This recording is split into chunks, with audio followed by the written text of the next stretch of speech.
तो दोस्तों, इस चैनल के माध्यम से हमने बहुत से डिफरेंट मैटर्स पे बात की है जो कि सामाजिक दृष्टि से बहुत ज्यादा इम्पोर्टेंट भी है। आज हम बात करेंगे जुडिशरी यानी जस्टिस के ऊपर। आखिर क्यों भारत देश में 20-20, 25-25 सालों तक लोगों को न्याय नहीं मिल पाता और लोगों को कोर्ट कचहरियों के केस लगाते लगाते सारी उम्र निकल जाती है। भारत देश में अंग्रेजों के आने से पहले जो न्याय व्यवस्था थी और आज जो न्याय व्यवस्था चल रही है, इन दोनों में जमीन आसमान का फर्क। पुरानी न्याय व्यवस्था में जब कानून शास्त्रों के अधीन चलता था तो उसमें जस्टिस प्रोवाइड करने में ज्यादा समय नहीं लगता था। तो केस आज की तरह पहले 20-20, 25-25 सालों तक अटकते नहीं थे, इंस्टेंट जस्टिस प्रोवाइड हो जाता था। और आप तो ये एक चीज अच्छे से जानते हैं कि किसी भी व्यक्ति को जब न्याय समय पर नहीं मिल पाता तो उसके साथ अन्याय होता है। Justice delayed, justice denied. Hindustan के अलग अलग कोर्ट्स में अभी लगभग 5 करोड़ से भी ज्यादा केसेस पेंडिंग। कोर्ट में केस दायर तो बहुत आसानी से हो जाता है, लेकिन उन्हीं मुकदमों में इंसाफ लेने के लिए सदियां लग जाती है। भारतवर्ष के इतिहास में अगर हम न्याय व्यवस्था की बात करें तो उसमें न्याय काफी साफ और शफाफ होता था। हर व्यक्ति को बोलने का मौका दिया जाता था। कोई भी एडवोकेट नहीं होता था आपकी बात को इंटरप्रेट करता था। वादी अपनी बात कहता था और प्रतिवादी अपनी बात कहता था, यानी खुल के सबको अपनी बात रखने का पूरा मौका मिलता था। बीच में किसी भी प्रकार का कोई मीडिएटर नहीं होता था। दलाली बिल्कुल होती ही नहीं थी जैसे आज होती है वकीलों की। वकीलों का सिस्टम तो अंग्रेजों ने भारत में लाके इंस्टॉल किया था हमारी जेब काटने के लिए।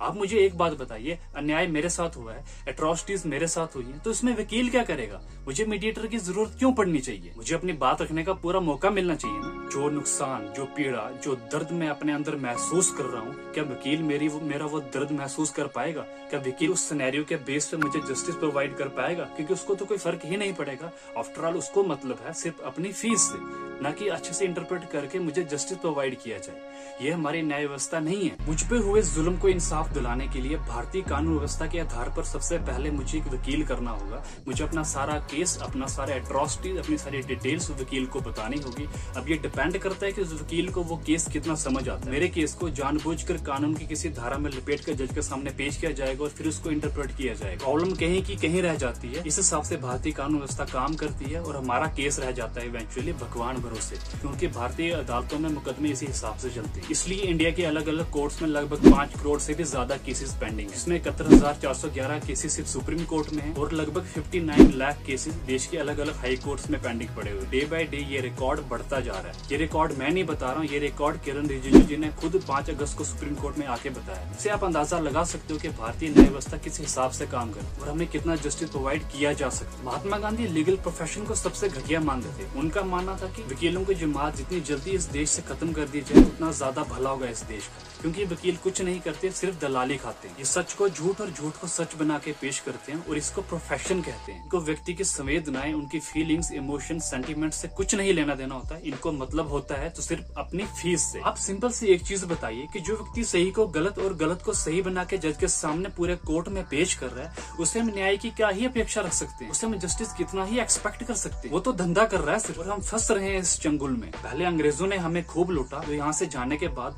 काला कोट पहनाकर एक जमात छोड़ गए हमें लूटने के लिए। टोटली बात यह है कि भारतीय न्याय शास्त्र के अनुसार हमें जस्टिस प्रोवाइड किया जाना चाहिए था, न कि अंग्रेजों के द्वारा बनाए गए कानून के आधार पर। आप अपनी मजबूरी, अपना दुख दर्द वकील के सामने जाके रखोगे, उससे कुछ फर्क नहीं पड़ता आपकी संवेदनाओं से, आपके या आप पे हुई एट्रोसिटी से। आप जब किसी वकील को अपना केस समझाते हो तो वो मोटी मोटी चीजें उसमें समझेगा और उनको राइट डाउन करके जज के सामने ठंडे दिमाग से पेश करेगा, जैसे ये चीज इतनी मैटर करती ही नहीं है। आप इमेजिन करिए, इसकी जगह वो बंदे को खुद बोलने का मौका दिया होता जिसपे एट्रोसिटी हुई है, तो इस कोर्ट का सिनेरियो कुछ और होता। तो वकील आपका केस समझने के बाद, मोटी मोटी चीजें राइट डाउन करने के बाद जज के सामने काफी ठंडे दिमाग से ये चीज इंटरप्रेट करेगा रोबोट मशीन की तरह। तो भाई, इंसान के रिश्ते रोबोट मशीन की तरह नहीं होते, उनमें संवेदनाएं होती हैं, फीलिंग्स होती हैं और गर्माहट होती है। उस समय जब अंग्रेज भारत में होते थे तो भारतीयों को सप्रेस किया जाता था, एक्सप्लॉइट किया जाता था, फ्रीडम ऑफ स्पीच नहीं था, हमें बोलने का मौका नहीं दिया जाता था। उस समय माहौल ही वैसा होता था, हमारी कोई सुनवाई ही नहीं होती थी। We Indians were considered as slaves, so in such circumstances